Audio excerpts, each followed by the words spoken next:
하나님의 말씀 오늘 로마서 12장 2절 말씀을 통하여서 하나님의 뜻을 분별하라 라는 제목으로 함께 은혜를 나누고자 합니다.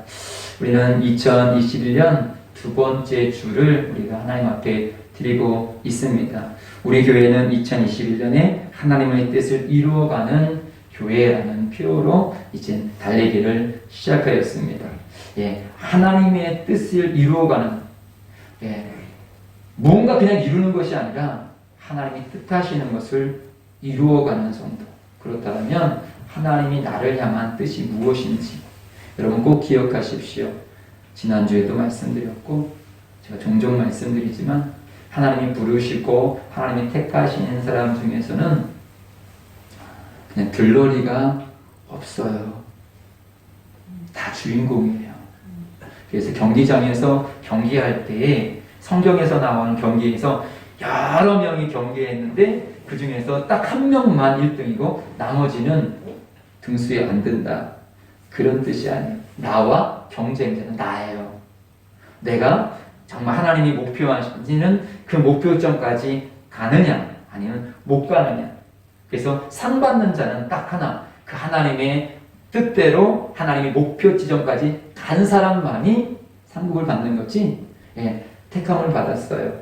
홍해를 건넜어요. 여러분 출애굽기 한 사람들이 다 가나안에 들어가지 않은 거예요. 대부분이 못 들어갔고요. 오히려 소수 여호수아와 갈렙과 또 애굽을 경험하지 아니하고 광야 출신 자들만 들어갔더라는 것이죠. 마찬가지로 그들에게 있어서의 목표점은 어디였었느냐? 출애굽 출발선에서 다 같이 출발했는데 경쟁자는 그 모든 무리가 아니라 각자였어요. 그러나 결국 자기를 이기고 가나안 땅까지 간 사람은 여호수아와 갈렙뿐이라는 거죠. 자기가 하나님께서 목표 지점까지 그는 달려갔기 때문에 그는 상을 받았어요. 면류관을 받았어요. 나머지는 가다가 자기와의 경쟁 속에서 무너졌어요. 세상에서 가장 싸우기 힘든 자는 남편도 아니고 아내도 아니고 부모도 아니고 자식도 아니고 여러분 자신입니다. 내 자신이 가장 힘든 존재예요. 나를 이기면 다 이길 수가 있어요. 근데 대부분 내 자신 속에서 무너져요.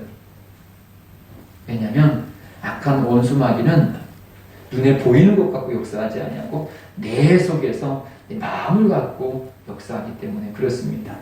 그래서 우리가 하나님의 뜻을 이루어가기 위해서 오늘 다시금 우리 로마서 12장 2절 말씀으로 어떻게 하나님의 뜻을 분별하고 어떻게 살아가야 됨을 말씀으로 힘을 얻고 말씀으로 능력을 얻어서 2021년은 하나님의 뜻을 이루어가는 거룩한 믿음의 성도들 또 우리 믿음의 교회가 되기를 주님의 이름으로 축복드립니다. 다시금 우리 2절 말씀을 다 함께 읽고 말씀을 나누도록 하시겠습니다. 함께 읽습니다. 시작. 너희는 이 시대를 본받지 말고 오직 마음은 영으로 변화를 받고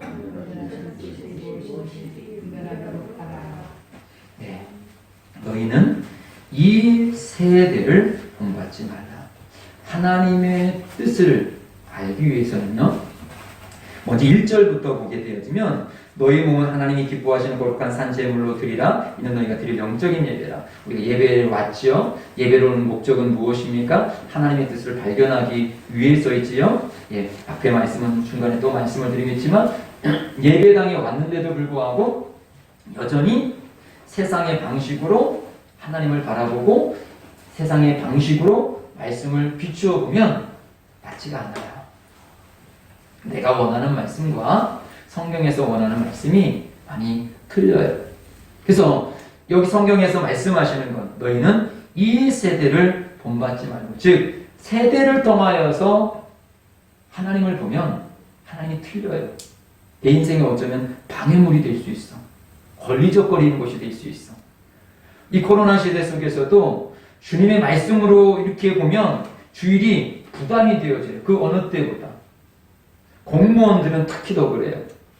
요즘에 공무원들은요, 집합 모이지 말라라는 것을 지키지 않았기 때문에 그것 때문에 공무원 거기에서 잘리는 사람들이 있어요.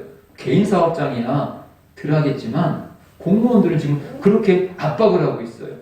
그러니까 주일만 되면 내가 이렇게 개척교회, 작은 교회 같은 경우는 최소 인원으로 예배를 드릴 수 있음에도 불구하고 너 거기서는 뭐 최소 인원이니 그것이 중요한 것이 아니라 네가 교회를 갔느냐 안 가느냐, 교회를 비대면으로 드려야지 왜 대면 예배를 드렸느냐, 많고 적으면 상관이 없어요. 그러기에 혹시라도 바깥에서 코로나가 걸려서 교회에 왔어. 나는 교회에서 그 코로나가 걸린 것이 아닌데도 불구하고 교회와 관련이 되어 있으면 그것 때문에 잘릴 수도 있어요. 그것이 지난주 영동인가의 옥천에 있었던 공무원의 이야기지요. 자기 아내가 목사님이기 때문에 남편이 자그마한 교회에서 같이 예배드렸는데 그것으로 인하여서 공무원이 거기서 잘렸다고 그런 뉴스가 나왔어요. 그러니 여러분 이 세대 속에서 지금 우리를 바라보면 얼마나 힘겹습니까? 그런데 우리가 하나님의 뜻을 발견하고 하나님의 뜻대로 살려면 세상으로 해서 주님을 바라보지 아니하고요, 성경 속에서 세상을 볼 수 있는 눈이 있어야 합니다. 우리가 하나님을 그냥 성경 지식으로 알게 되어지면 신앙생활보다 힘든 것이 없습니다. 그러나 거꾸로 성경으로 세상을 보면 살만한 게 이 땅이에요. 살만하다는 것은 무엇입니까? 야, 이 땅이 좋다 이것이 아니라 능히 이길 수가 있습니다. 왜냐하면요, 이 코로나 현상과 또한 이런 사회적인 모든 일들은 갑자기 되어진 일들이 아니라 성경에서 말씀하시는 대로 세상은 움직이고 있기 때문에 그래요. 그렇기 때문에 놀라운 거예요. 세상은 성경을 부인합니다. 에이, 성경은 그냥 종교에서 하나 만들어낸 거지. 그래서 부인해요. 근데 부인하는 그런 일들이 그대로 생기고 그 부인하는 사람들이 성경의 주인공이야. 그 일들을 이뤄가는 사람들이에요. 그렇게 교회를 대적하고 하나님이 오실 날에 교회를 핍박하고 이런 일들이 성경에는 그대로 기록되어져 있는데 세상은 그렇게 되어져 있고, 그리고 요한계시록에 보면 3분의 1이 죽고 또 하나님께서 기회를 주고 또 3분의 1이 죽고, 지금 코로나가 이렇게 핵무기도 아닌데 우리는 코로나 전에는 이렇게 많은 사람들이 전 세계에서 한꺼번에 죽는다는 것은 상상도 못했어요. 의술이 이렇게 발전되어졌는데 어떻게 그럴 수 있을까? 그래서 마지막에 많은 사람들이 죽는 것은 핵전쟁이다, 그것밖에 없다라고 생각했는데 보십시오, 이 코로나로 죽어가는. 근데요, 성경으로 비춰가면요, 이 코로나는 주님이 오신 마지막 단계는 아니에요. 분명한 사실, 저는 그렇게 분명히 선포합니다.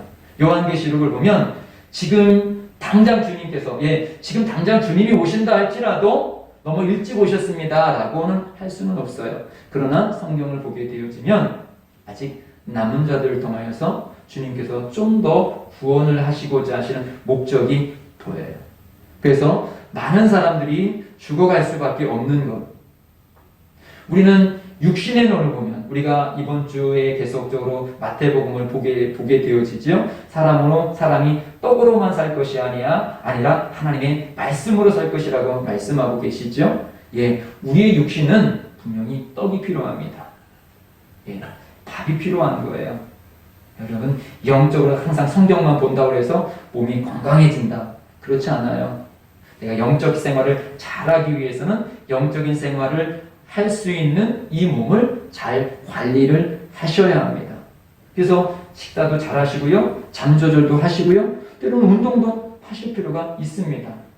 영을 담고 있는 그릇이 몸이기 때문에 그래요. 그런데 몸은 흙으로 왔기 때문에 흙에서 나오는 것들을 먹어야지 건강한 거예요. 식물, 고기 이런 것들을 먹어야 돼요. 그런데 사람에게는 하나님께서 생명을 부어주셨어요. 영적인 존재예요. 그럼 영은 무엇을 먹어야지 건강해질 수 있느냐? 하나님 말씀을 먹어야지 건강해질 수 있는 거예요. 육이 아무리 튼튼해도 여러분 하루에 한 끼만 먹고 계속 생활해 보십시오. 맨 처음에는 괜찮아요. 그러나 그것이 지속되어지면요, 나중에는 몸이 힘겨워요. 큰 일을 할 수가 없어요. 마찬가지입니다. 여러분, 매일매일 영적으로 얼마나 투자를 하십니까? 내 영을 얼마나 건강하게 하고 계십니까? 우리는 그런 말을 해요. 내 교회 다녀도 되는 게 없어. 왜 그럴까요? 내가 밥을 먹어요. 그런데 이 화분을 든다고 생각해 보시오. 그런데 오늘 한 끼만 먹었어. 그리고 이거 들으려고 그래. 힘이 없어. 내 몸은 그대로 있는데 식사를 제대로 하지 못하여서 힘이 없을 때는 저것을 못 들어요. 그런데 몸을 잘 관리해가지고 튼튼하게 하면 저걸 번쩍 들 수가 있어요. 영도 마찬가지예요. 영이 성령으로 충만하여서 강건하면 어떤 문제를 만나더라도 그 문제 앞에서 내 영은 당당하게 성령의 힘으로 권능으로 마귀를 대적하며 밀고 나갈 수가 있습니다. 그런데 영이 연약하면 예수를 안 믿는 게 아니에요. 연약한 거예요. 제자들이 물에 빠지게 파도 속에서 그들이 두려워했을 때 예수님이 하신 말씀들은 뭐냐면 이 믿음이 없는 자야 이렇게 하지 않고 믿음이 작은 자다라고. 있긴 있는데 그 문제를 해결할 만한 힘이 없으니까 그 문제에 눌려서 힘드는 거예요. 여러분이 예수님을 부인한 것은 아니에요. 그런데 그 문제를 이길 만한 영적인 힘이 없으니까 거기서 눌리는 거예요. 문제의 크고 작음의 문제가 아니라 내가 그 문제를 이길 수 있는 힘이 있느냐 없느냐가 문제인 거예요. 여러분, 우리나라에서 최고의 기업은 삼성이지요. 그럼 삼성은 빚이 하나도 없이 회사를 운영할까요? 제가 알기로는 그렇지 않은 걸로 알고 있어요. 그런 회사도 어떤 기술을 개발하고 물건을 생산할 때는 은행에서 돈을 끌어와요. 그러면 빚이지요. 그런 큰 기업이 빚을 지고 일을 해요. 근데 누가 그렇게 빚을 지고 일을 하는 삼성 빚 졌대. 야, 삼성 투자하면 안 된다. 이렇게 말하는 사람이 있을까요? 없어요. 왜 그럴까요? 저보다 삼성이 더 많이 빚을 졌어요. 근데 저희한테는 투자를 안 하는데 삼성에는 투자를 해요. 왜일까요? 삼성은 그 빚을 감당할 능력, 자산이 다 있어요. 능력이 있어요.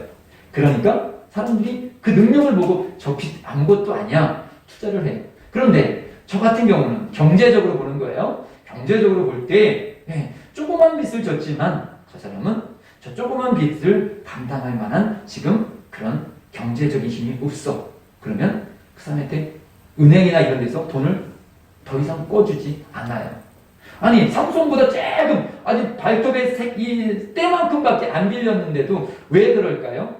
빚이 문제가 아니라 능력이 문제인 것입니다. 우리에게도 마찬가지예요. 예수를 믿었는데 왜 안 됩니까? 안 될 만큼밖에 내가 지금 영적인 힘이 없기 때문에 그래요. 예수가 무능한 것이 아니라 내 힘이 부족한 거예요. 밥이 문제가 아니라 밥을 내가 꾸준히 먹지 못하는 게 문제인 것이에요. 말씀이 문제가 아니라 내가 말씀을 제대로 지금 소화해내지 못하기 때문에 그래요. 그렇기 때문에 여러분, 어떤 문제 때문에 내가 자꾸 해결되지 못하고 거기에서 넘어졌습니까? 내가 저걸 들어야 되는데 분명히 내 힘으로 들었는데 그럼 어떻게 해야 합니까? 자꾸 체력을 기르고 밥을 먹으면 나중에는 저거를 들만한 힘이 생겨요. 우리에게도 마찬가지예요.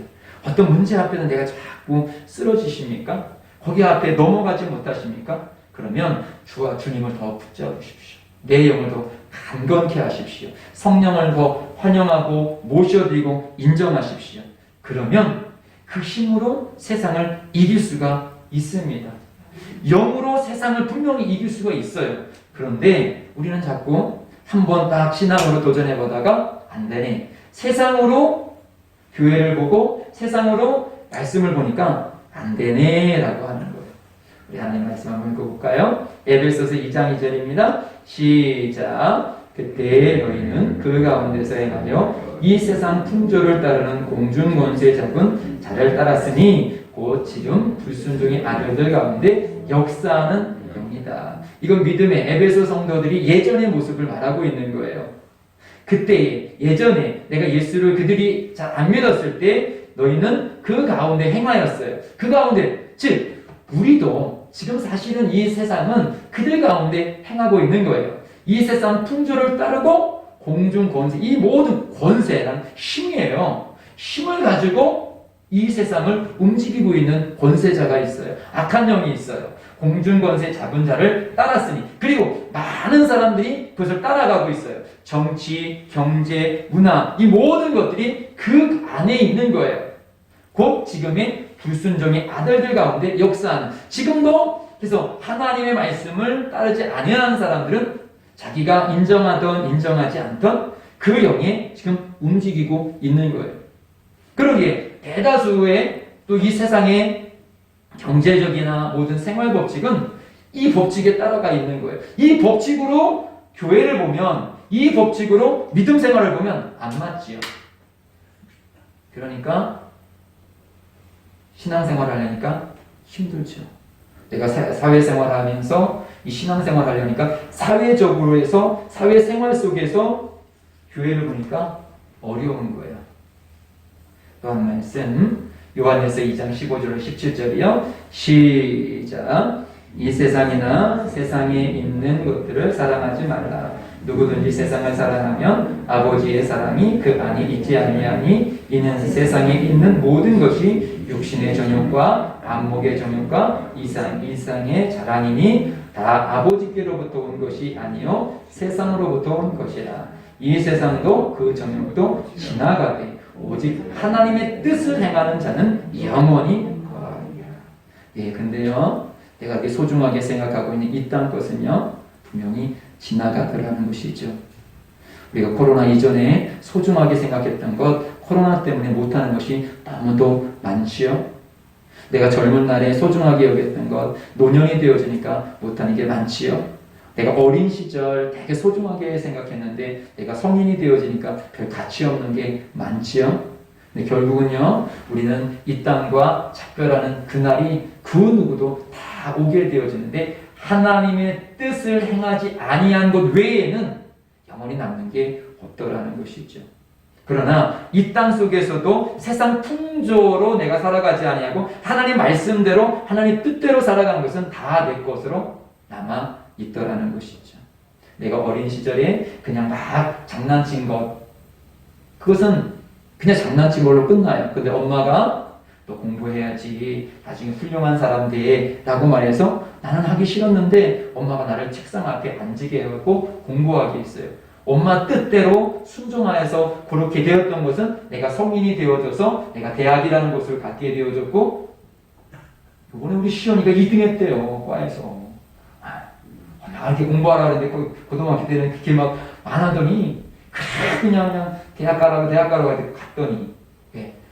어머니 뜻, 아버지의 뜻대로 간 것은 나중에 보니까 그 삶 속에서 영향이 되어져서 남더라는 것이죠. 그때는 싫어요. 어린 시절로 공부하기 싫어. 내 뜻대로 살고 싶고 놀고 싶고, 요즘 아이들은 막 스마트폰 보고 싶어. 근데 엄마가 그만 공부해야지. 엄마 뜻대로 하는 것이 힘들어. 그러나 그 뜻대로 간 것은 남아요. 언제 남아요? 성인이 되어졌을 때 내 것으로 남는 것입니다. 지금도 마찬가지예요. 우리 삶 속에서 하나님께서 하나님의 뜻대로 우리에게 행하라라고 하는 것은 때로는 참 힘겨운 것들이 있어요. 그러나 그것은 하나님의 뜻대로 행한 자들은 그것은 영원히 내 것으로 남는다라고 성경은 말씀하고 있습니다. 그래서 오늘 우리는 다시금 세상에서 교회를 보지 마시고요, 말씀으로 내 인생을 바라볼 수 있는 눈을 가지십시오. 근데 말씀으로 내 직장, 말씀으로 내 인생을 바라봤는데 그것이 너무도 이렇게 큰 담처럼 보여요. 아까 말씀드렸듯이. 그러면 주님 앞에 기도하십시오. 그러면 능히 주님께서 이 담을 뛰어넘어갈 수 있는 힘을 주시어요. 세상으로 방법으로 보면 안 될 것 같은데 주님이 잡으시면, 아이가 어떤 문제를 보면 해결할 수 없을 것 같은데 거기서 엄마가 개입을 해요. 그리고 엄마가 거기에서 문제를 풀어주던지 아니면 함께 하던지 내가 그렇게 끙끙댔던 것이 어느 순간에 쉽게 해결되어져요. 세상으로 보면 안 되는데 주님으로 보면 맨 처음엔 안 될 것처럼 보였는데 그것이 열리더라는 것이죠. 그래서 주님의 뜻을 우리가 발견하고 그 뜻대로 가기 위해서는 먼저 성경으로 세상을 보고 성경으로 내 자신을 보고 성경으로 가정을 보는 그 작업이 필요해요. 그랬을 때 주님의 뜻을 발견할 수 있어요. 거꾸로 보면 세상에서 보게 되어지면 세상과 주님의 뜻은 전혀 안 맞아요. 나의 계획과 전혀 안 맞아요.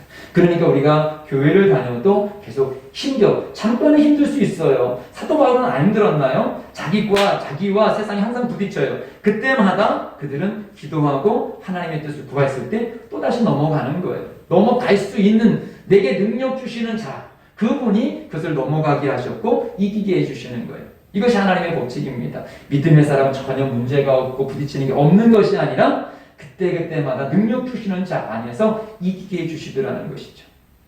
그러면 두 번째, 다시 한번 2절 말씀을 읽습니다. 오늘 우리 2절을 다 내걸로 소화해 내길 주의 이름으로 축복드립니다. 2절 말씀이요. 시작. 너희는 이 세대를 본받지 말고 오직 마음을 새롭게 함으로 변화를 받아 하나님의 선하시고 기뻐하시고 온전하신 뜻이 무엇인지 분별하도록 하라.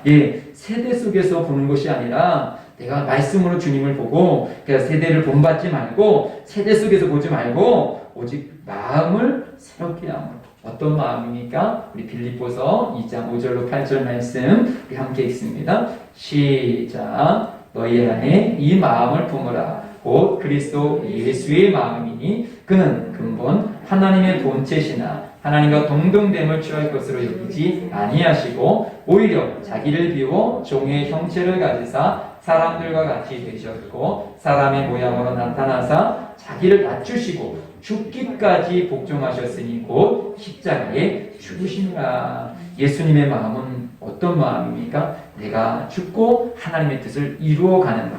이것이 하나님의 뜻이에요.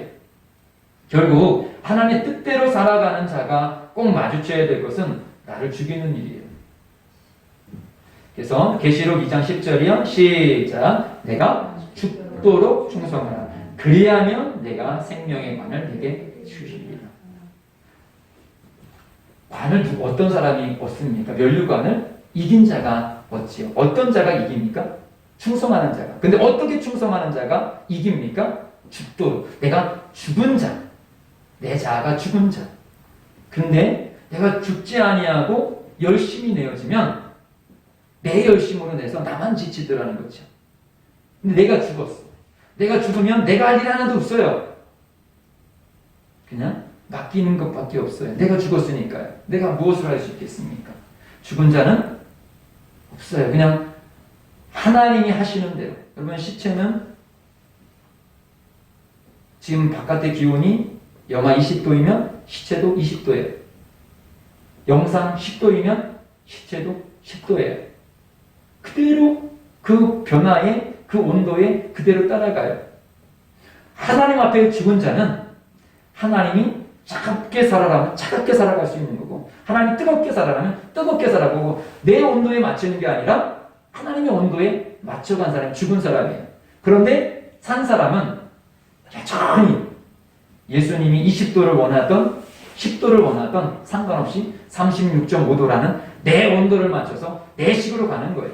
추운 데 가서도 내 온도, 따뜻하게 간 데서도 내 온도. 그러니까 어디서나 그냥 내 식으로 살아가는 거예요. 예수는 아는데 예수는 부인하지 아니하는데 여전히 내 방식대로 살아가니까 문제를 해결할 수 있는 힘이 없어요. 여전히 내가 해결되어지니까.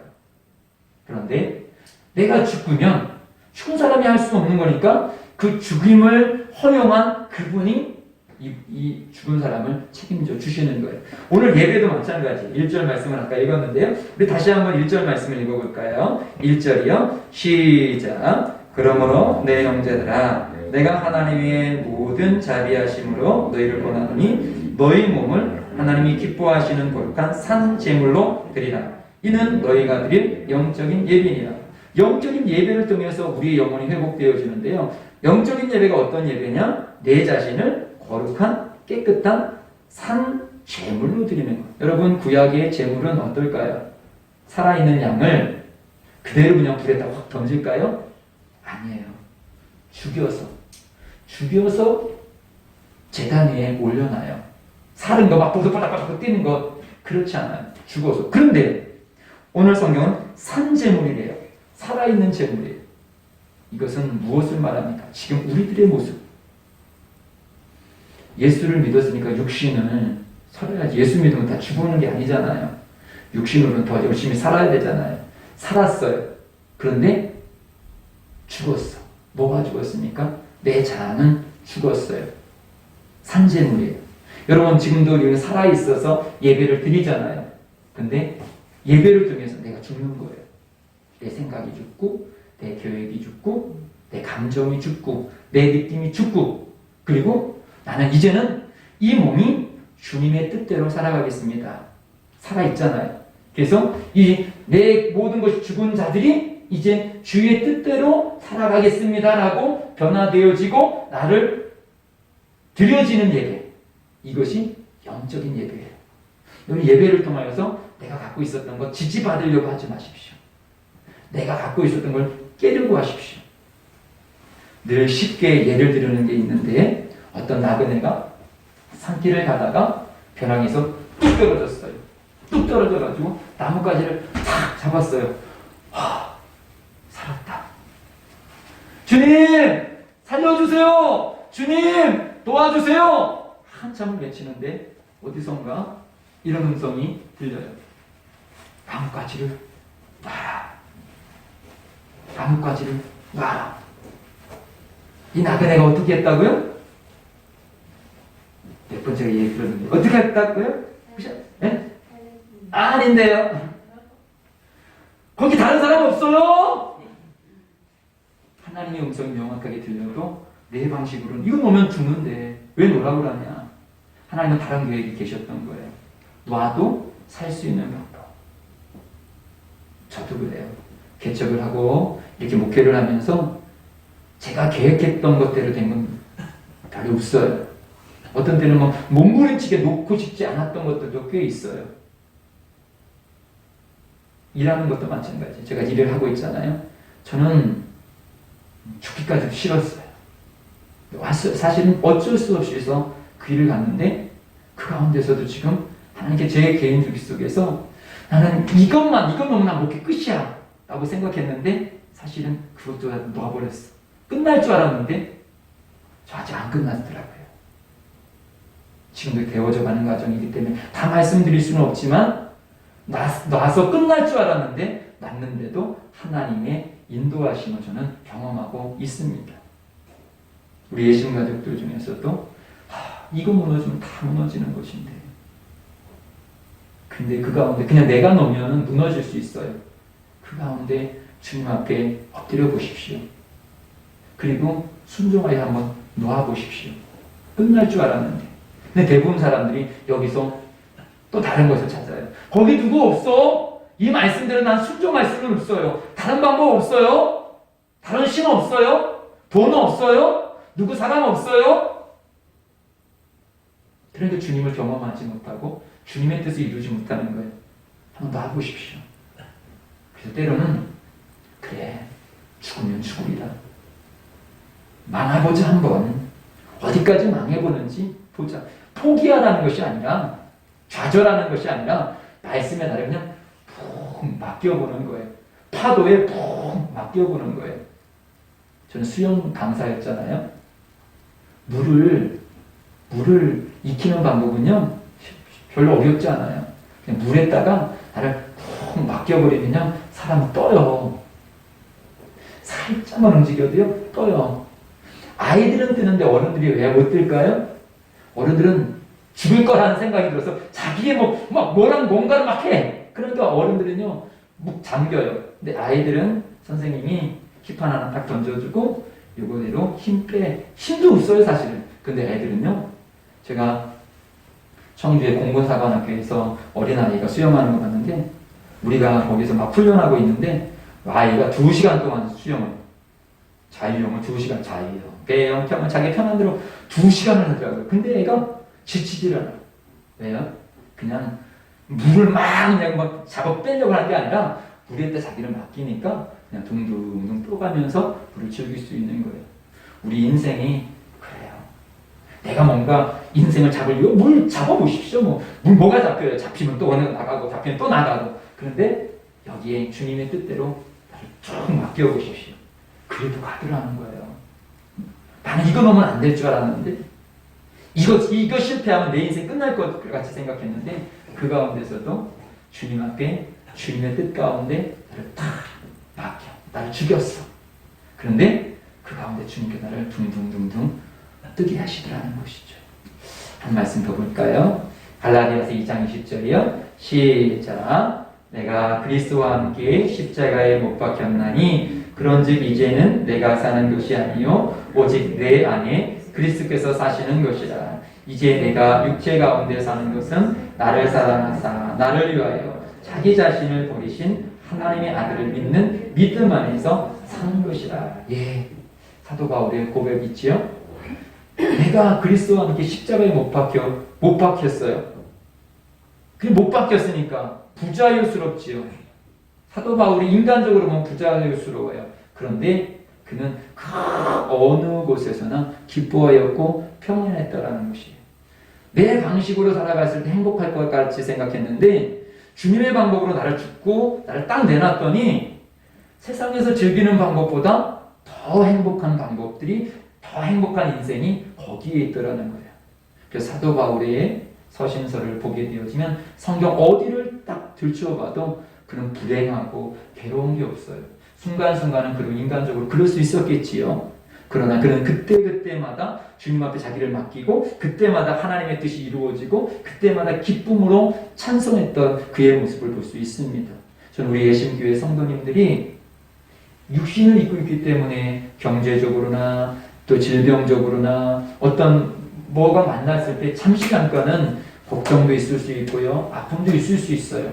그것은 인간이기 때문에 당연하다고 볼 수 있어요. 그런데요, 그때 내 식으로가 아니라 세상에서의 눈이 아니라 주님은 여기서 나에게 무엇을 원하실까라고 질문을 던져보십시오.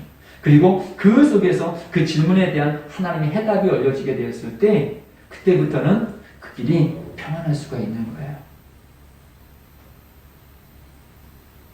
저를 지난 1년 동안 지켜봤던 우리 성도님들 제 속에서 늘 걱정과 근심만 있던가요? 저도 그렇고 우리 예신가족들도 그렇잖아요. 주님 앞에 맡겼을 때 세상에 와서는 아유 저 사람 어떡하지? 걱정거리가 있을 수 있을지 모르지만 주님 앞에 맡기면 거기에 주님의 뜻이 있기 때문에 망하는 것처럼 보이지만 흥하는 길이요. 흥하는 길처럼 보이지만 망하는 길이요. 그러기에 주님께서 원하는 길은 분명히 영적으로 흥하는 길이라고 말씀하셨기에 우리는 나를 내놓고 가는 거예요. 나는 죽었습니다. 주님께서 이끄시는 대로 가겠습니다. 한번 내보십시오. 올해는 한번 내 자존심 한번 내려놔 보십시오. 어차피 코로나 때문에 못할 것 같다라면 그냥 주님의 뜻이 어디 있습니까? 라고 멈춰서 보십시오. 내가 아무리 뛰어도 이 제자리라면 내 노를 내려놓으시 보십시오. 노를요, 한쪽만 아무리 빨리 돌려도요, 뱅뱅뱅뱅뱅뱅 자기 자리예요. 여러분 그렇지 않았습니까? 열심히 살으셨잖아요. 근데 어느 때 보니까 그 자리야. 나는 진짜 열심히 살았는데 그 자리야. 노를 놓는다라는 것은 너무도 게으르고 그러면 안 된다고 생각했기 때문에 나는 해봤어. 아니요, 이번 참에 다 내려놓으십시오. 그러다 게으르라는 말은 아닙니다. 주님은 절대 우리를 게으르게 만들지 않아요. 뭔가 자꾸 일하게 하셔요. 근데 그 일하게 하실 때까지 기다려 보시는 거예요. 그리고 주님, 죽은 시체가 그대로 날씨의 변화에 따라 움직이는 것처럼 나는 주님 앞에 이제는 맡깁니다. 라고 나를 맡겨드려요. 그러면 주님이 분명히 주님의 뜻 가운데 움직이시는 것이 있습니다. 그때 주님께서 이렇게 역사하시는구나. 또 다시 한번 우리 본문 말씀 읽습니다. 2절이요. 다시 읽습니다. 시작. 너희는 이 세대를 본받지 말고 오직 마음을 새롭게 함으로 변화를 받아 하나님의 선하시고 기뻐하시고 온전하신 뜻이 무엇인지 분별하도록 하라. 그 가운데 분명히 내가 이 세대로 보지 아니하고 성경으로 세상을 보려고 하고 성경 말씀에 순종하려고 하는데 너무 어려워. 내 생각은 틀려. 그럼에도 불구하고 내 생각을 죽여버려. 내 계획을 죽여버려. 그리고 주님께 맡겨요. 그러면 주님께서 분명한 인도하심이 있어요. 근데 인도하심을 받게 되었을 때 내 생각과 내 삶의 스타일이 틀려. 그렇기 때문에 변화. 내 식으로 가서는 안 되겠구나. 주님이 저것을 만나게 하는 내가 내 식으로 살아가지 말고 다른 식으로 살아가려고 하는구나. 주님의 식으로, 주님의 방법으로 내가 바뀌어지는 거예요. 마치 물이 변하여 포도주가 되듯이. 여러분, 북한 사람들이 북한에서 나는 자유롭게 살아야지 자기가 마음 먹었어요. 그렇다고 자유롭게 살 수가 있을까요? 아니요. 북한이라는 체제 속에서는 아무리 내가 자유를 외쳐도 그 체제 속에서 갇혀버리는 거예요. 마찬가지로 우리는 하나님께서 어떤 말씀을 주셨다면 그 말씀에 나를 움직일 수 있어야 돼요. 맡길 수 있어야 돼요. 여전히 자기의 삶의 그 방법대로만 있으면서 거기를 벗어나지 아니하고 술을 끊어야지 하는데 맨날 술집에 가 있어요. 그러면 술 끊을 수가 없어요. 술집 바깥으로 나와야 되는 것이에요. 오늘 우리가 벗어나야 될 나는 무엇인지, 하나님 앞에 바뀌어야 될 나는 무엇인지, 주님, 내 삶의 시간, 내 삶의 스타일 속에서 나를 꺼내 나오고자 하는 것은 무엇입니까? 변화하고자 하는 것은 무엇입니까? 근데 주님, 내가 안 변해져요. 그러니까 우리는 어떻게 해야 합니까? 사도행전이죠. 우리 함께 읽습니다. 시작. 오순절날이 이미 이르네 그들이 다 같이 한 곳에 모였더니 호련히 하늘로부터 급하고 강한 바람 같은 소리가 있어 그들이 앉은 온 집에 가득하며 마치 불의 혀처럼 갈라지는 것이 그들에게 보여 각 사람 위에 하나씩 임하여 있더니 그들이 다 성령의 충만함을 받고 성령이 말하게 하심을 따라 다른 언어들로 말하기를 시작하니라. 결국 제자들도요 3년 동안 머리로 주님을 배웠을 때는요 그들이 변화가 없었습니다. 그러나 성령에게 그들을 맡겼을 때 그들이 주님께서 너는 예루살렘을 떠나지 마. 너는 약속한 성령을 기다리고 기도해. 여러분 열흘이라는 시간을 주님께서 제시해 준 게 아니에요. 그냥 기다려. 그리고 그들은 성령님을 기다렸어요. 성령 앞에 간절히 기다렸어요. 정말 힘겹게 기도하며 기다렸어요. 그리고 나서 성령이 임하셨을 때 그때 변화가 시작되어졌어요. 그렇게 사람들이 두렵고 무서웠던 그들이 담대하게 길거리를 나가서 내가 하나님을 두려워하랴 사람을 두려워하랴 하면서 담대함. 자기들이 된 것이 아니라 성령이 그렇게 만드셨어요. 우리에게는 우리가 모든 예배에서 사실 성경의 법칙은 너무도 단순해요. 말씀을 듣고요. 말씀을 소화해내고요. 그 소화해낸 대로 살아가면 되는 거예요. 여러분, 이게 뭡니까? 뭘까요? 컵이죠. 컵 안에 무엇이 있을까요? 물이죠. 다 아시죠? 그럼 여러분 저는 지금 막 말을 하니까 오늘따라 갈증이 지금 많이 나고 있는데요. 때로는요, 이렇게 막 말을 하다가 침방울이 여기 안에 생기는 게 이게 다시 들어오니까 식도가 좀 막히는 그런 경우가 있어요. 예. 다 같이 저도 이게 컵인 줄 알고 있고 물이 여기 있는 걸 알고 있어요. 여기 있는 모두도 알고 있어요. 똑같아요. 저도 갈증이 있고 여러분도 갈증이 있을 수 있어요. 예, 이제 저는 물을 마셨습니다. 물을 마셨더니 갈증이 목이 타는 것이 해결이 됐어요. 네, 여러분도 컵을 알고 물을 알았는데 지금 갈증이 있는 분이 계셨는데 해결되셨습니까? 제가 마시는 것까지 봤는데 해결되셨습니까? 아니에요. 교회도 알아요. 성경도 알아요. 생명의 말씀도 알아요. 그러나 먹지 않으면 아무 소용이 없어요. 우리는 이 교회에 대해서 너무도 잘 알고 성경도 너무도 잘 알기 때문에 내가 예수를 안다라고 생각해요. 저는 문재인 대통령을 잘 알아요. 우리나라 대통령이에요. 아마 인터넷 치면 나이나 이런 것도 다 말할 수 있을 거예요. 근데 그분이 나를 알까요? 몰라요. 관계가 없기 때문에. 물을 안다라고 내 갈증이 해결되는 것이 아니라 이것과 관계가 되어야 되는 것입니다. 내가 하나님과 관계가 되어지는 것. 그것이 무엇이냐면 내 옛 것을 버리고 주님께로 나가는 이 변화의 자간. 이것은 거듭남이에요. 거듭남은 누구로부터? 성령으로부터. 성령을 내 속에서 경험되게 하셔야 돼요. 성령이 움직이시게 하셔야 돼요. 성령님은요, 한 번으로 끝나는 게 아닙니다. 내가 예전에 학생 때, 어떤 수련회 때, 제가 성령 충만을 받았는데, 여러분 밥 한 번 먹은 것이 끝까지 유지됩니까? 아니잖아요. 성령님도 마찬가지입니다. 항상 그분을 환영하고 모셔드리고 인정하는 이것이 설교용이 아닙니다. 우리 자신의 고백이 되어질 때요. 물을 한 번 마셨다고 갈증이 끝나는 게 아니잖아요. 그 당시는 끝났지만 조금 있다 다시 또 갈증이 나면 또 물을 경험하셔야 돼요. 여러분 오늘도 성령님을 경험하셔야 됩니다. 성령님을 환영하고 모셔도 인정하셔서 그분 앞에 그분이 나를 바뀌어지게 만드셔야 돼요. 나는 분명히 갈증이 일어났는데 물을 경험하니까 물이 내 갈증을 해결하신 것처럼 여러분이 영적인 경험들을 성령님으로부터 계속 누리시면 돼요. 언제까지요? 성령이 임재하실 때까지. 이것이 마가의 다락방의 비밀인 것입니다. 한 번 기도했는데 어떤 애는 오늘 예배로 그 갈증이 싹 해결되어져서 나가는 분이 있을 수 있어요. 그런데 나는 그렇지 않을 수 있어요. 그럼 난 2번 예배 드리고 3번 예배 드리고 갈증이 해결될 때까지. 여러분 예전에 펌프 있잖아요. 펌프는 아무리 열심히 이 펌프질을 해도 물이 안 나와요. 꼭 마중물을 부어야 돼요. 마중물을 부고 몇 번 푹푹 하면 그때부터 매번 조금 나오다 보면 콱콱콱콱 나오고 그때부터는 줄국쭉 나와요. 성령님도 제 경험상으로는 그래요. 그냥 맨 처음부터 몇 번 기도했다고 막 성령 충만하지 않아요.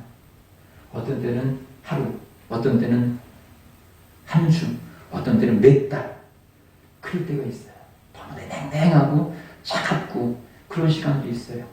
근데 포기하면 안 돼요. 내가 맞은 물을 넣었어요. 그러면 나올 때까지. 그런데요, 펄펄펄 나와. 그때부터는 쉬워요.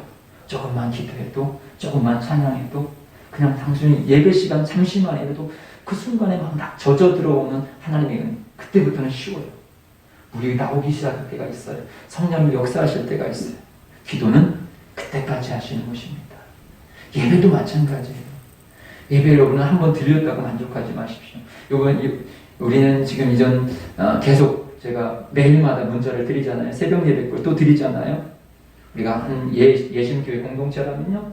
여러분 그 동영상에도 계속 보십시오. 같이 나가십시오. 말씀을 또 듣고 내가 그 성경을 읽고 그러면서 내 것으로 만들고 그러면서 젖어들었을 때 젖어들이면 그때부터는요. 동영상 안 봐도 상관없어요. 내가 성경 한 절만 가지고도 그냥 충분히 가요. 나오니까. 거기서 은혜가 나오니까. 그러나 은혜가 나오기 전에는요. 계속 내가 힘을 들여야 돼요. 시간을 들여야 돼요. 정성을 들여야 돼요. 그걸 나오게 만들어야 돼요. 성령이 나를 장악했을 때. 그때부터는 성령님이 움직이셔요. 그리고 나서 이제는 마지막 말씀을 보고 이제 말씀 정리할게요. 다시 2절 말씀이요. 2절 시작. 이 세대를 본받지 말고 오직 마음을 새롭게 함으로 변화를 받아 하나님의 선하시고 기뻐하시고 온전하신 뜻이 무엇인지 분별하도록 하라. 예, 여기서 우리가 세대 속이 아니라 성경으로 보게 되어지고 그런 가운데서 내 마음을 새롭게 함으로 주님의 마음으로 내 마음이 아니라 주님의 마음으로 그리하여서 성령으로 인해서 변화되어지게 되어졌을 때 그때 이젠 우리가 행하는 일들이 선한 일을 행하게 되고요. 기뻐하시는 일을 행하게 되고요. 온전한 일들을 행하게 되어지는 이건 무엇입니까? 주님의 뜻 가운데 내가 일하는 게 내 직장 생활이 내 가정 생활이 하나님의 인도하심을 받아서 하나님의 뜻 가운데 똑같이 돈을 벌고 있는데, 똑같이 가정생활을 하고 있는데, 똑같이 예배생활을 하고 있는데, 하나님 뜻 가운데 있으니까 하나님 뜻 가운데 이루어지는 그 기쁨을 누릴 수 있는 사도 바울과 같은 믿음의 선진들과 같은 그 삶이 나의 현장에서도 이루어지더라는 것이죠. 저는 우리 예신 가족들이 종교인이 되지 않기를 주의 이름으로 축복드립니다. 나는 예신교회 왔다, 어느 교회 다녔다, 그것으로 만족하지 마시고요. 내 자신이 주와 동행하고 있느냐, 내 신랑 되신 주님과 함께 사랑을 하고 있느냐. 우리 학창시절에 짝사랑하는 거 있잖아요. 나도 저 아가씨를 사랑해, 쟤도 저 아가씨를 사랑해, 똑같이 사랑해. 사랑하는 걸로 만족한가요? 그런데 저 사람은 저 사람이랑 사랑이 이루어져서 결혼을 했어. 나는 바라만 봤어. 아니, 난 바라만 봤어도 됐어. 그 만족합니까? 아니잖아요. 교회 왔어? 나 주님을 바라봤어? 아닙니다. 들러리가 되지 마십시오. 갈증을 예수로 해결하십시오. 예수님은 생수시여요. 예수님은 우리에게 그 생명을 주시기 위해서 오셨지, 그냥 조금 위로받아. 교회 가면 좀 위로받잖아. 그것이 아닙니다. 왜 저 사람에게는 그 예수로 인하여서 기쁨이 있는데 나는 예수 믿어도 기쁨이 없지? 적어서 그래요. 믿음이 작아서 그래요. 믿음을 장성한, 그리스도의 장성한 분량까지, 그 문제를 해결할 만까지 가십시오. 각자의 문제는 틀리잖아요. 그 문제가 아닌 걸 꼭 기억하시고, 이번에는 이 문제를 내가 해결할 만한 믿음을 내가 반드시 소유해야 되겠다. 영적인 소유욕을 가지십시오. 그리고 나갈 때 그때 뜻이 하늘에서 이루어졌듯이 오늘 우리 예신가족 개인의 그 삶 속에서 하나님의 뜻이 이루어지고, 이것이 내 삶 속에서 하나님의 뜻이구나라고 분별되어지는 은혜. 그때 나를 통해서도 하나님께서 이런 일들을 해주시네. 감사가 되어지고 삶이 기쁨이 되어지고, 그런 사람의 삶은 똑같은 직장 생활이라도요, 똑같은 가정 생활이라도요, 막 기쁨이 넘쳐나는 거예요. 어떤 책인지 잘 기억이 나지 않는데요. 주님과 함께 만찬인가요? 하여튼 그런 비슷한 류의 그런 책인데, 거기는 수도사라고 이렇게 나오는 것 같아요. 그런데 다른 사람들은 막 기도하고 말씀을 해요. 그런데 부엌에서 일하는 수도사가 있어요. 그런데 다른 모든 수도사들은 막 기도하고 말씀을 읽으면서도 불구하고 막 괴로워하고 있는데, 이 부엌에서 일하고 있는 그는 그 누구보다도 기쁘게 일을 하는 거예요. 아니, 오히려 네가 다른 그런 성전에서 일하는 사람에서 배제된 것 때문에 슬퍼해야 될 거 아니냐라고 말을 했을 때, 그는 나는 이거를 지금 밥을 하는 것이 아니라 주님의 일을 하고 있는 것이다. 주님께서 내게 주신 사명의 일을 주님의 뜻으로 분별되어지니까 밥하는 것조차도 그는 기쁨으로 감당할 수 있더라는 것이죠. 오늘 직업의 귀천, 나이의 귀천, 세상으로 보면 다 그런 게 있잖아요. 이것은 좋은 직업, 나쁜 직업, 그것으로 보면 비참해 보여요. 그러나 하나님의 뜻으로 분별돼서 보면 다른 사람 다 별거 아니라고 봐도 기쁘게 살아갈 수 있는 거예요. 이번 주 중에 나눴던 것이 그거잖아요. 부자와 나사로. 세상에서 보면 저주받은 사람처럼 보이는데, 하나님이 보기에는 그 거지지만 그는 그 가운데서도 하나님의 뜻을 이루었기에 그가 천국에 있는 거잖아요. 우리가 보기에서 세상의 눈으로 보면 부자는 축복받은 사람이고 거지는 저주받은 사람인데, 하나님의 눈으로 보니까 거지가 되라는 말은 아니지만 거지의 삶 속에서도 기쁨이 있을 수 있더라는 것이죠. 극한에서 본다면 우리는 이런 하나님의 뜻을 분별해서 내 삶 속에서 주시는 하나님의 기쁨을 누릴 수 있는 2021년 나의 삶, 누구의 삶이 아니라 나의 삶이 되시기를 주님의 이름으로 축복드립니다. 우리 주님을 찬송드리시겠습니다.